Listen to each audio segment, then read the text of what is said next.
El tema de hoy es a qué fuimos llamados, ¿no? Es el llamado del Señor en perspectiva a los aspectos que nosotros vemos como atributos de Cristo o los dones espirituales, que no es lo mismo que el carácter de Cristo, ¿no? El fruto de Cristo, el fruto del Espíritu de Cristo en nosotros es el carácter de Cristo. Amor, gozo, paz, paciencia, benignidad, bondad, mansedumbre, templanza. Lo que define que en el árbol realmente haya vida, si el árbol es bueno, va a haber fruto bueno. Si hay vida, hay fruto. O sea, que es la evidencia de que hay una vida que se está manifestando, que está produciendo un incremento, ¿no? Entonces, bien importante comprender cuando Cristo completó la obra, Él dijo, consumado es. El consumado es la obra está terminada. No hay nada para agregarle. Todo ya fue hecho. Fue consumado. O sea, cuando Cristo viene a nuestra vida, viene en forma del consumado es. Nosotros estamos acá porque hubo un consumado es, porque la obra fue completada, terminada. Nuestra salvación es un hecho consumado. Así que Él viene completo y Pablo dice, estamos completos en Él. O sea que en un sentido real y eterno, Dios ya no está obrando. Su obra fue terminada. Pero eso ocurre en nuestro espíritu. Pero en el alma está todo por hacer.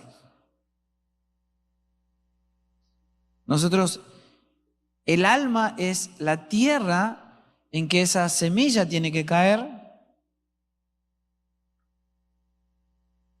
y producir un incremento de esa vida, llevarla a la madurez para que en la madurez dé fruto. ¿No? Vamos para poder comprender. Cuando nosotros nacemos en Cristo, como escuchábamos hoy, nacemos como bebés espirituales. O sea, cero madurez. Pero el bebé es una esponja, ¿o no? Es una esponja, él todo el tiempo está aprendiendo. ¿Pero qué está aprendiendo? La vida a la que fue introducida. Nosotros estamos saliendo, o sea, el bebé sale de un vientre, ¿cierto? De un ámbito que desde su perspectiva era el ámbito que conocía. Pero ahora sale de ese vientre como nosotros salimos del vientre de Adán. Y ahora somos traídos a un ámbito llamado Cristo, el cual desconocemos por completo. O sea, conocer al Señor no es encontrarse. O sea, como vos te encontrás con una persona, ¿no? Es un gusto, pero no le conocemos. Después de ese encuentro, tiene que comenzar un proceso de conocimiento. Ese encuentro con el Señor es tremendo, porque es ingresar a un ámbito de vida.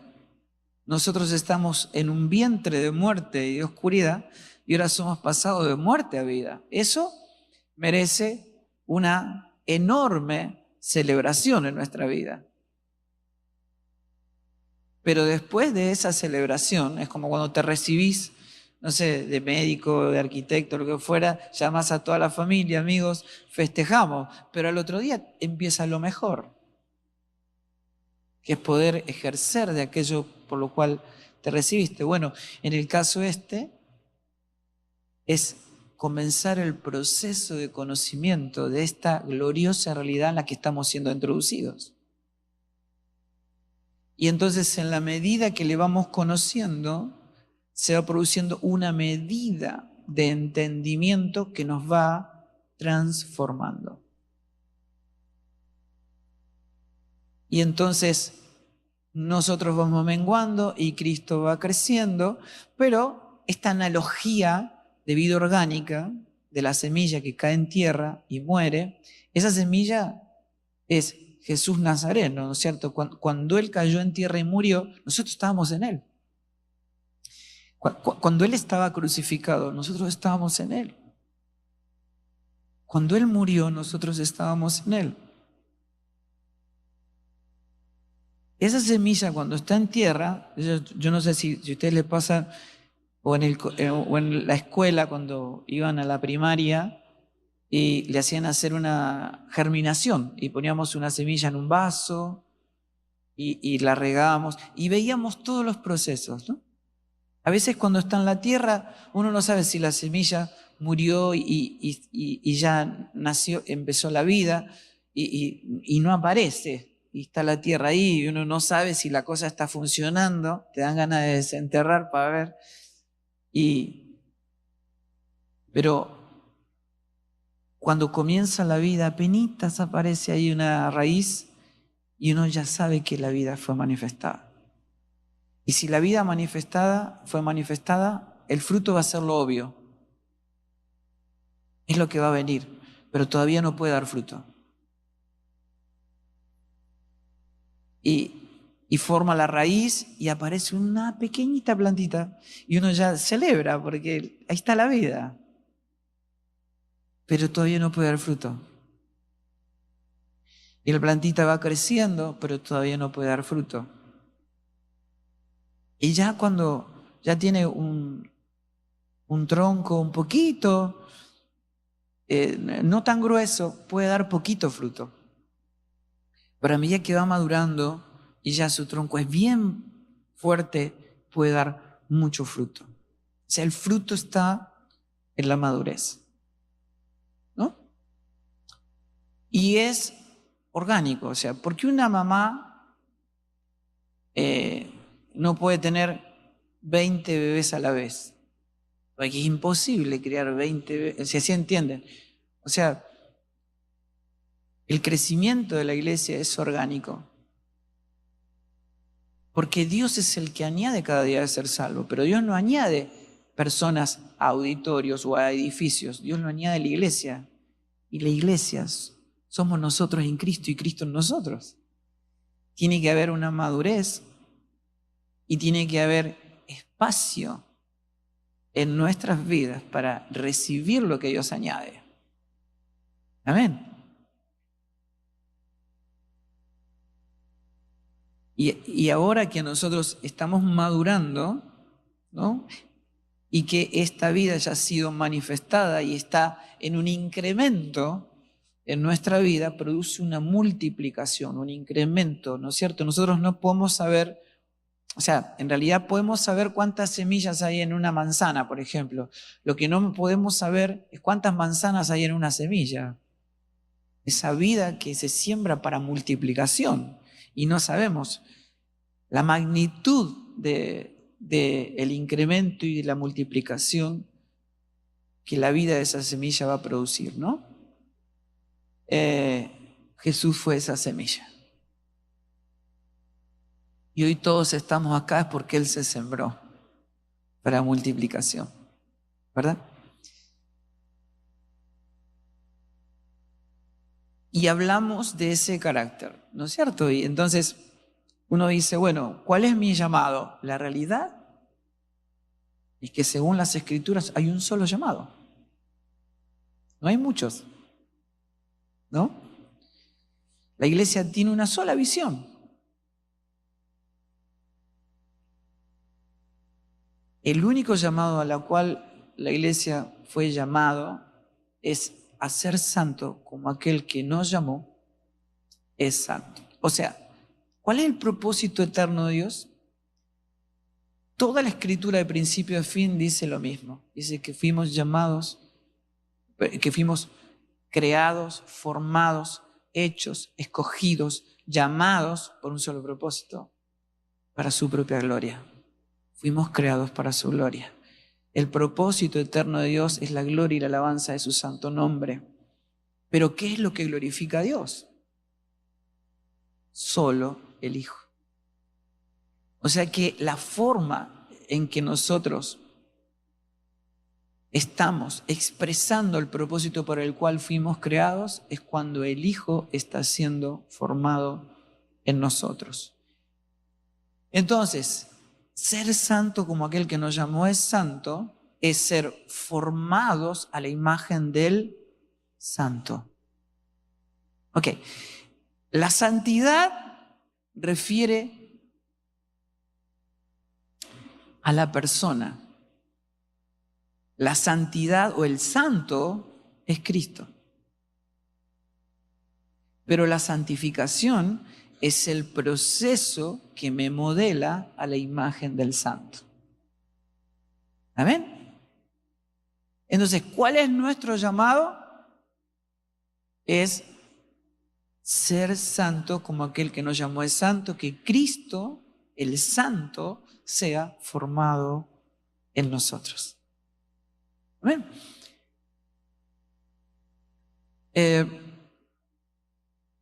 Y cuando Él es formado, comienza a expresar el carácter de Cristo. La identificación de su carácter es lo que define, o sea, es el síntoma que va dando señal de que la vida está sufriendo un incremento en nuestra vida, ¿no? Y que estamos siendo santificados. Hoy quiero leerles algunos pasajes para que ustedes lo puedan ver, que fuimos llamados a ser conformados a la imagen de su Hijo. Primera Tesalonicenses 4:7 dice, porque Dios no nos llamó a inmundicia o a impureza, sino a santificación. Segunda Tesalonicenses 1:9 dice, quien nos salvó y nos llamó con llamamiento santo. Pero esto no es conforme a nuestras obras, sino según el propósito suyo, la gracia que nos fue dada en Cristo antes de los tiempos de los siglos. Esto es un poco lo que explicaba ayer Tamo, ¿no? Hay que decir, Dios crea el tiempo para el hombre y el hombre para el tiempo y funciona muy bien. Pero Dios no habita tiempo y espacio. Él lo creó para que exprese su imagen, para que exprese la sustancia del santo. Y Él es antes del tiempo, de hecho Él crea el tiempo. Y si hay entonces un principio, entonces es Él. Y si hubiera un final, entonces es Él, ¿no? Porque es un punto, digamos, es un granito de arena en el eterno presente de Dios, el tiempo. Entonces, antes de la creación de los tiempos, el Señor ya había diseñado esta realidad, ¿no es cierto?, de que nosotros seamos santos y que tengamos un llamamiento santo. Pero esto es importantísimo, esto no es por nuestras obras, o sea, no determina lo que nosotros hacemos la santidad, sino que la santidad se sustenta en lo que Él hizo. O sea, no es en nuestros méritos, el Evangelio se sustenta por completo en los méritos de Cristo. Somos conformados a aquel que fue obediente en todo al Padre, que expresa por completo la imagen del Padre, aquel que es santo por naturaleza. Entonces, este proceso de santificación es mediante la gracia. ¿Pero qué es la gracia? La gracia es una persona. La dádiva de Dios, lo que nos fue concedido inmerecidamente, es el Hijo. Y en Él todas las cosas. O sea que la gracia es mucho más que un perdón, ¿no es cierto? Además de eso, es el poder que opera en nosotros para no pecar, o sea, para santificación. Él es el que santifica. O sea, no fue dado no solo la persona del santo, sino el poder para modelarnos a la imagen del santo. Por eso, no se esfuercen en hacer cosas. No es mediante nuestro obrar, es mediante su obrar. O sea, ¿qué quiere decir? Que yo estoy rendido, completamente rendido, pequeño, quebrantado, humilde, temblamos ante su palabra. No somos, en un sentido, la cruz nos dejó lisiados. Esa es una expresión de Watchman Nee, ¿no es cierto? Todos sabemos que la cruz o que la muerte te despoja de todo, ¿verdad? O sea, vos quisiste ser un empresario exitoso durante toda tu vida, te moriste, no te puedes llevar el dinero, ni la empresa, nada, porque la muerte te despoja de todo. Te casaste con tu príncipe azul, con la mujer de tus sueños, tenés una familia hermosa, te morís, no te puedo acompañar. Porque todos sabemos que la muerte te despoja de todo. Todo aquel que pasó por la cruz sabe que la muerte te despoja de todo.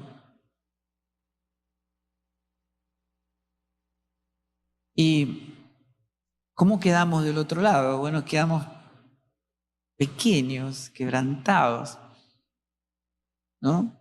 Personas que sabemos que no podemos obrar por nosotros mismos, sino que hay un obrar divino.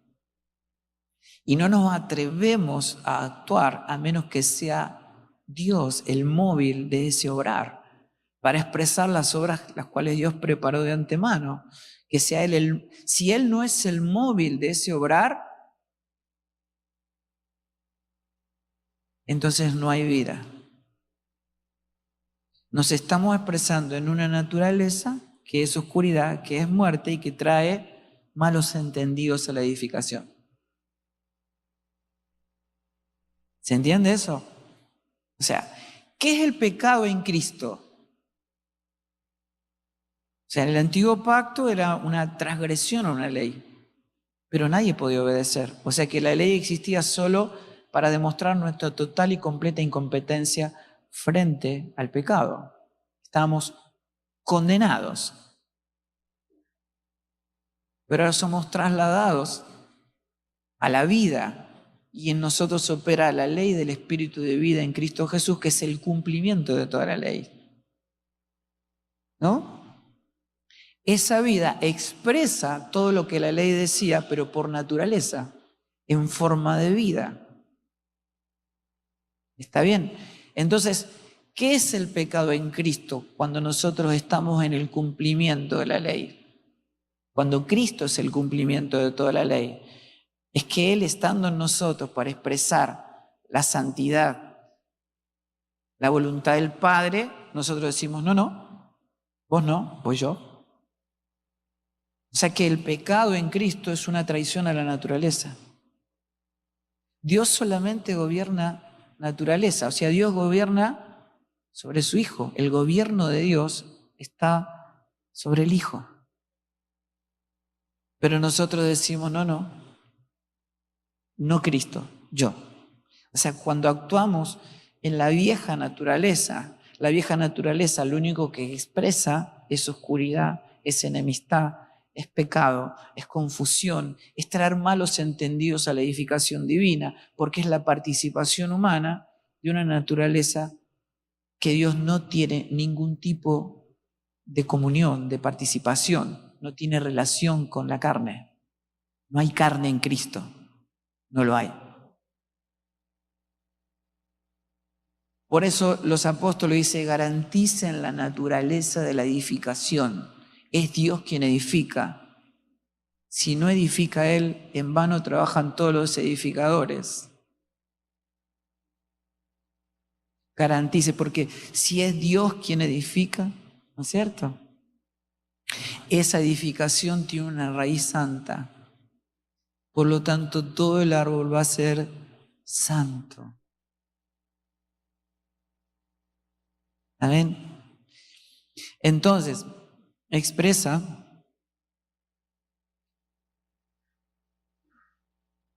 diciendo en 1 Tesalonicenses 5, 23 y 24, dice, y el mismo Dios de paz os santifique por completo. Y todo vuestro ser, espíritu, alma y cuerpo, me gusta porque ese es el orden, espíritu, alma y cuerpo, sea guardado irreprensible para la venida de nuestro Señor Jesucristo. Fiel es el que os llama, el cual también lo hará. Quiero explicar dos cosas. Primero, lo primero que aclara es que, lo que produce la santificación es la gracia. Por eso, en lo único que debemos esforzarnos, según la revelación apostólica, es en la gracia. En que no soy yo, sino que es Cristo en mí. O sea, permanezcan crucificados, no estorben la edificación divina, para que el obrar lo produzca el Señor, para que crezca, hay un incremento de su vida y de la edificación divina, que es el que santifica, ¿verdad? Que el que nos modela. O sea, hay un obrar que nos está modelando y que no se detiene, que nos está modelando, pero es su obrar, no es nuestro obrar, ¿no? Uno es eso, ¿no es cierto? Es comprender que nuestro esfuerzo es en la gracia, que es Dios quien santifica y que Él es fiel y que Él lo hará. ¿Entienden? O sea, la santificación no depende de nuestra pericia, sino de su fidelidad. Él es fiel y Él lo hará. El que comenzó la buena obra, sí, la va a completar.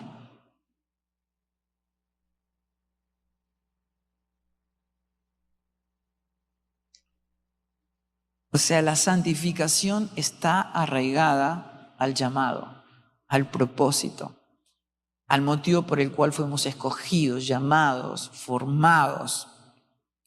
Y está arraigada a la muerte de Cristo por cada uno de nosotros. Él nos escoge, Él nos predestina, nos expía, nos llama, nos santifica y nos salva. Esa es la realidad. Todo es gracia. Insistimos, es el proveedor de la gracia y es el receptor de la gracia. Él nos da a su Hijo y espera recibir a su Hijo. Amén. Es en lo que nos convertimos. Efesios 1:4 dice, según nos escogió en Él antes de la fundación del mundo. ¿Ve? Hay una preexistencia, ¿verdad? Antes de ser creados, Él ya nos había escogido en Él, antes de la fundación del mundo, para que fuésemos santos.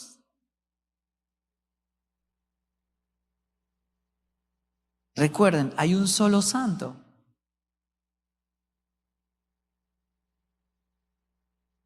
¿Saben por qué somos santos? Porque estamos en el santo. ¿Saben por qué somos perfectos? Porque estamos en el perfecto. ¿Cuántos hijos tiene Dios? Uno solo. Y somos hijos porque estamos en el Hijo. O sea que fuimos predestinados, formados, hechos en Él, por Él y para Él. ¿En dónde? En el Santo. Para expresar esa santidad sin mancha delante de Él. O sea que la santidad es tan cierta como nuestra elección. Romanos 8:29 dice, porque a los que antes conoció, también los predestinó para que fuésemos hechos conforme a su Hijo, conforme a la imagen del Santo. Efesios 5, 25 y 26 dice, así como Cristo amó a la iglesia y se entregó a sí mismo por ella para santificarla.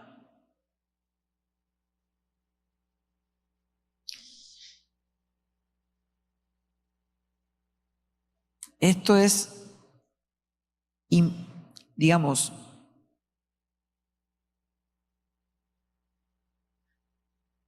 a ver, lo explico así. Hebreos 12, 14 dice, seguir la paz con todos y la santidad, sin la cual nadie verá al Señor.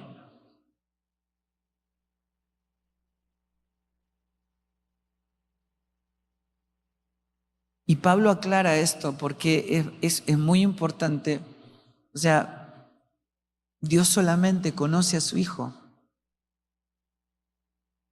no conoce otra cosa. Dios solamente conoce al Santo, a su Hijo. Dice, para poder conocerle y ser conocidos por Él, nos tuvo que colocar en el único que Él conoce,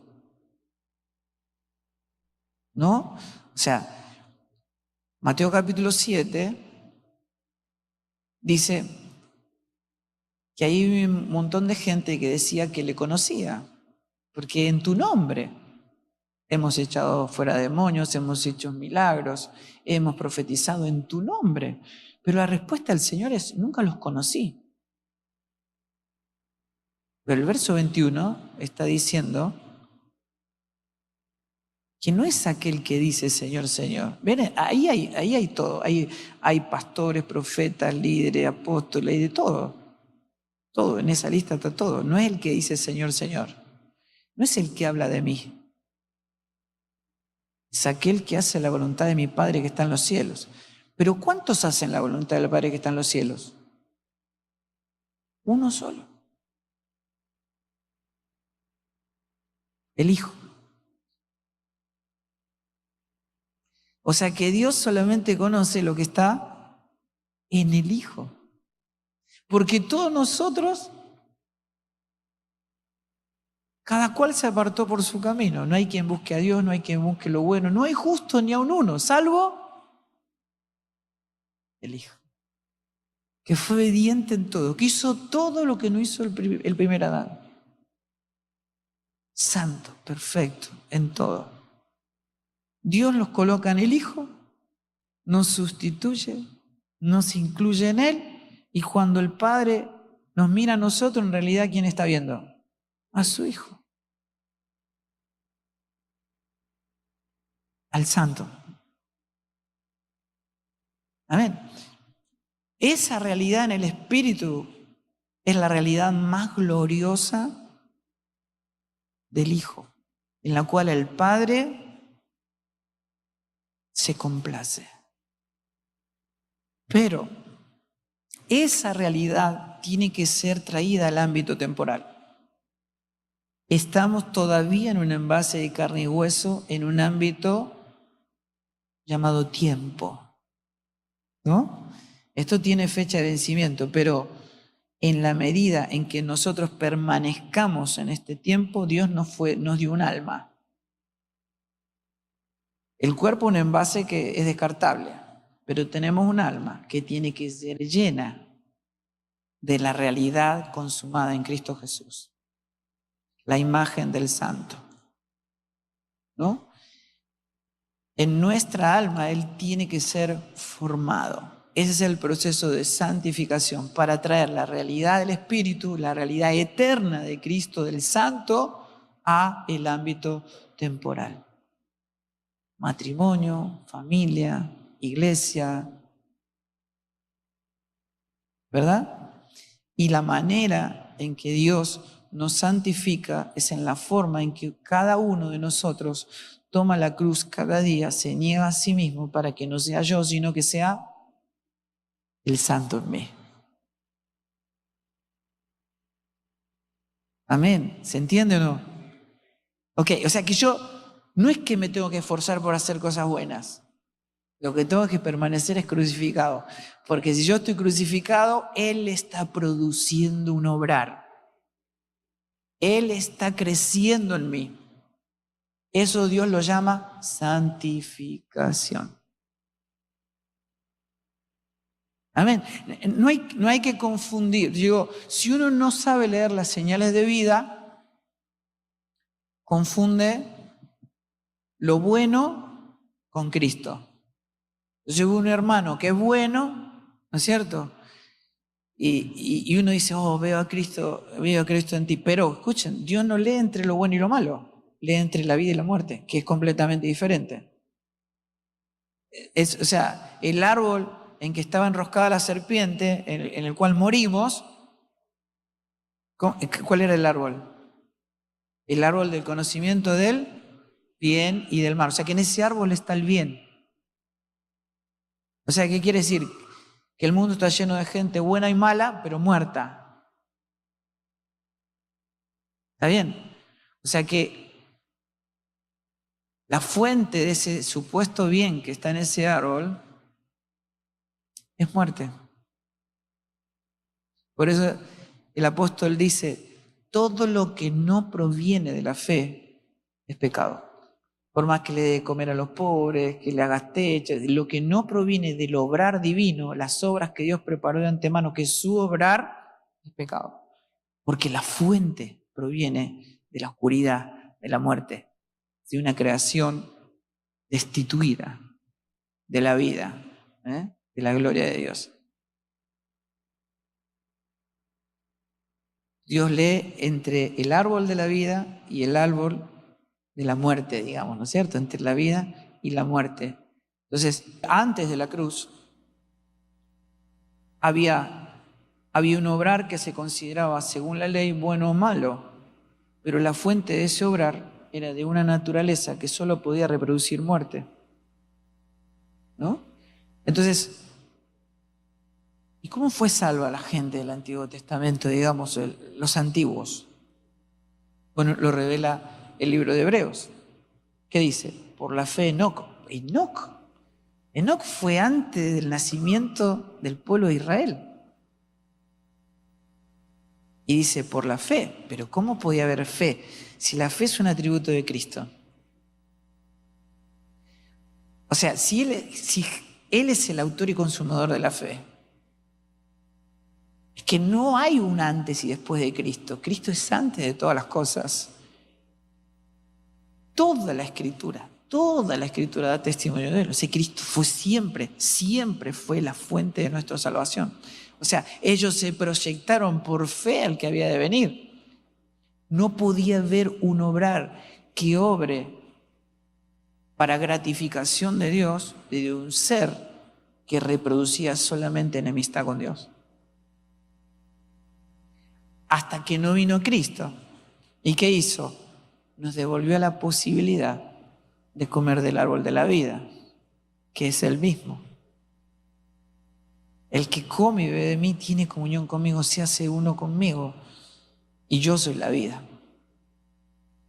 ¿no? Y nos devuelve ahora o sea, es una vuelta a casa, ¿no es cierto? Y ahora lo que estamos reproduciendo es naturaleza. Esa naturaleza es vida. Amén. Por eso es importante, digo esto, nuestro cuerpo no está relacionado a la vida y nuestro cuerpo es lo mismo. O sea, ustedes piensen, los procesos están en la vida. Nosotros, segundo a segundo, nuestro cuerpo va creciendo o envejeciendo, o sea, pero la vida se va desarrollando. ¿No es cierto? Bueno, o sea que los procesos están en la vida. No son externos. Y yo no puedo agregarle ni quitarle nada a la vida. O sea, si yo supongo me pondría muchas narices, ¿no es cierto? ¿Cómo se diría? Artificiales o maquillajes. Lo único que estaría es trayendo malos entendidos al cuerpo, porque voy a seguir teniendo una sola nariz. O sea, todo lo que no proviene de la vida, o sea, los márgenes de la vida son los márgenes del cuerpo. Cristo es la vida y tiene un cuerpo. Y es su iglesia y Él es la cabeza. Todo lo que está fuera de Cristo es muerte. Amén. O sea, aquellos antiguos fueron incluidos en Cristo por la fe. O sea, no podían tener fe si no había Cristo, pero había Cristo. Ese Cristo que después fue manifestado en el Cronos, pero fue desde antes de la fundación del mundo. Todo lo que nosotros estamos expresando ahora está en el alma. En el alma está la razón, los sentidos, ¿no es cierto? Todo lo que nosotros expresamos al mundo temporal está en el alma. Pero el alma no tiene una mente. El alma es una receptora. O sea que el alma es configurada de acuerdo a la naturaleza que la gobierna. ¿Está bien? Cuando el hombre murió espiritualmente, perdió el gobierno de Dios porque fue separado de Dios, su espíritu se convirtió en muerte, se convirtió en carne, en oscuridad. Por lo tanto, el alma fue configurada, ¿no?, al modelo adámico, muerto, destituido de la gloria de Dios. Los apóstoles lo llamaron alma viviente, porque quedó sin el gobierno de la vida de Dios, ¿no?, y se configuró en la muerte. O sea que el alma estaba expresando una sustancia llamada muerte, llamada oscuridad, llamada carne. Y Dios decía, yo no voy a contender con el hombre porque el hombre es carne. Esto es lo que decía con Nicodemo. O sea, Nicodemo, es inútil que yo te explique porque vos me estás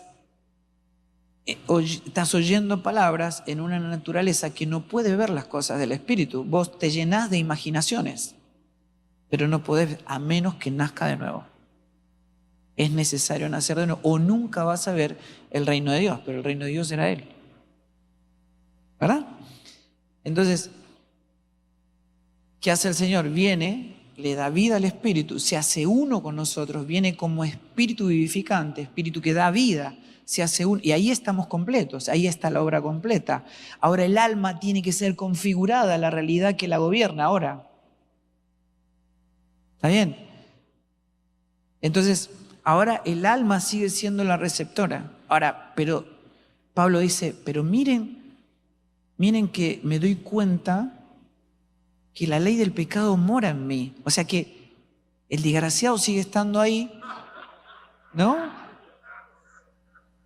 Y esto es hasta que el Señor no venga a buscar. O sea que ahora se produce una guerra, pero esa guerra contra el enemigo no es con el diablo. El diablo no tiene ni siquiera poder para mandarnos al infierno. No puede. No puede. Lo que nos manda al infierno es el pecado. Y lo que fue vencido en la cruz, ¿qué fue? El pecado. O sea, él dice ahí, el hombre de pecado, o sea, la ley del pecado, todavía mora en mí, pero no tiene poder, ya fue vencido. Por eso dice, no le den lugar al diablo, porque no ignoramos sus maquinaciones, él funciona como un engaño. Lo voy a explicar de esta manera. Supongan que ¿cómo le dicen acá a la gente que se mete en una casa sin que no sea suya? Como un invasor. Un invasor. En Argentina se le dice ocupa, o sea, como que ocupa una casa. Bueno, ok. Un invasor viene y se mete porque la casa está abandonada ahí, ¿verdad? Pero de repente viene alguien y compra esa propiedad. Y ellos no se quieren ir. Pero ahora esa propiedad tiene un dueño, así que viene la policía y dice, ¿qué hacemos acá? Vamos, fuera. ¿No? Se van todos. ¿No? Porque ahora tiene propiedad. Nosotros fuimos comprados a precio de sangre, le pertenecemos a Cristo, ¿verdad? Amén. Entonces la casa ahora va a ser llena del conocimiento de su gloria, ¿no? Pero el invasor que que ahora ya no pertenece a la casa, está queriendo, no, pero mirá, yo sé que, y si a vos todavía te sigue gustando algo de los invasores, ¿entendés? Si te sigue gustando algo de la carne, es capaz que, escuchen, no le den lugar a los invasores, porque no ignoramos sus maquinaciones. Lo que ellos quieren es meterse para traer engaño, confusión. Quieren dividir.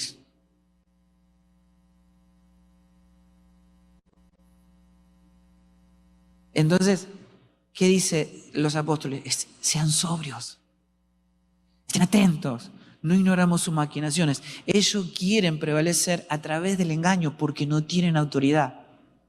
En nosotros habita el poder de su resurrección, que es el mismo que operó en Cristo resucitando a los muertos. ¿Para qué? Para santificación, o sea, para que toda la casa sea santificada, para que no haya invasores, para que la carne no esté haciendo nada ahí. Entonces él dice, miren, ustedes tienen dos posibilidades.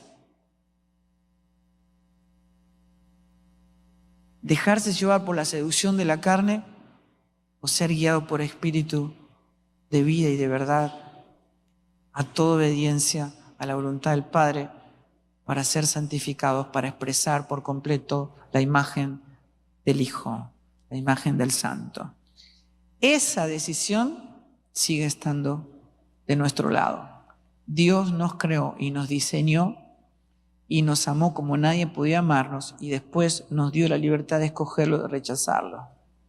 Jesús mismo dijo, nadie me quita la vida, yo de mí mismo pongo mi vida y mí mismo la vuelvo a tomar. O sea, nosotros tenemos la posibilidad, y Dios lo dice, el que quiera venir en pos de mí, tome su cruz cada día y sígame, niéguese a sí mismo. O sea, esa decisión la puso de nuestro lado. ¿Para qué? Para que haya un incremento de esa vida. Y yo pueda traer la realidad del cielo a la tierra, ¿no?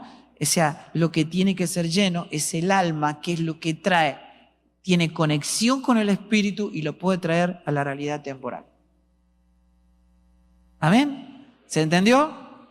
Genial. Seguimos después.